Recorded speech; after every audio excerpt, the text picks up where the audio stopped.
money and status or love, wealth and fame or relationships. You can have one.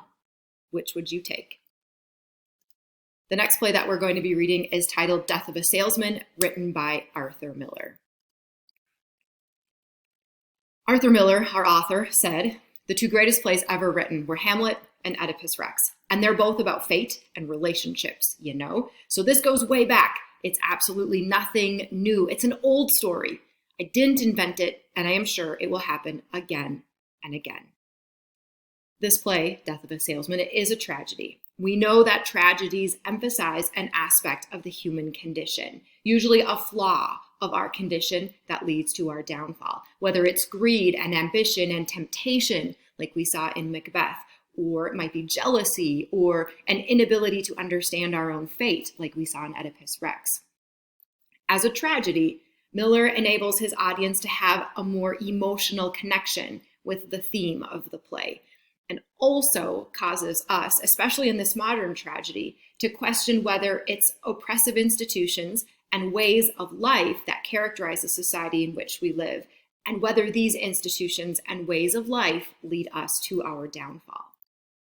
Arthur Miller's tragedy is different than the other two that we have read because it is more modern. It features a hero who could be you or me, not a noble hero, not a king, just a common man. And his suffering touches our hearts and causes us to question fate, the kind of fate that we see in our Western modern world, a fate that we might be able to manipulate and control, a fate that might be compared to the oppressive institutions in our society. These oppressive ideas surround us, just like fate surrounded Oedipus. And do they cause our downfall? It's the major question of this play. Is it fate? Is it the oppressive ideas surrounding us in our world that causes our main character to fall? Or is it our main character's poor decisions that causes his suffering?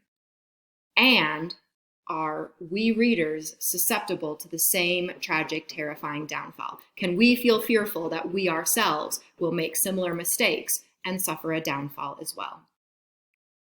This play is about fate. It's about materialism and oppressive ideas.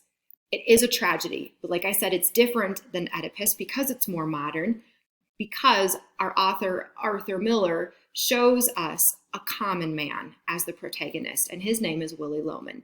Willy Loman is not an exalted king like Oedipus, not a war hero who is receiving promotions and new titles like Macbeth. Willy Loman is a common man, and Arthur Miller shows us readers that a common man can be a tragic hero. His suffering, because he's a common man, it touches our hearts more easily because we can recognize ourselves in this character much more easily than we can recognize ourselves in, say, a soldier or a king or a murderer like Macbeth. Even so, this play was written in 1949, which is a long time ago. Miller said, even though this play was written about 70 years ago, very recently Miller has said Willy Loman's situation is even more common now than it was when I wrote the play.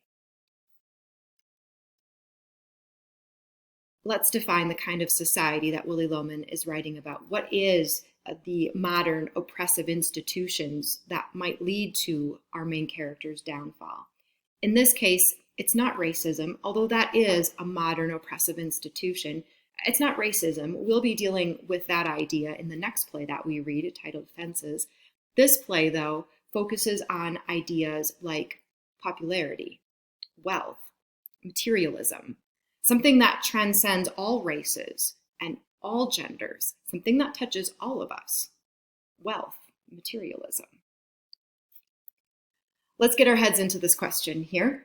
Do you know Sandra Bullock? You might remember her from The Proposal, many other movies that she's been a part of. I think you know this actress. In 2010, Sandra Bullock won the Academy Award, which is a very prestigious honor. Shortly after winning the Academy Award, she found out that her husband had been having an affair for some time, and her marriage ended. Let's read about this situation. Pause the video and read the op-ed. It's an editorial published in the New York Times called The Sandra Bullock Trade. It's dealing with that same question we started with. Wealth and fame or love? Which one do you want? Read the Sandra Bullock Trade and then watch the next video.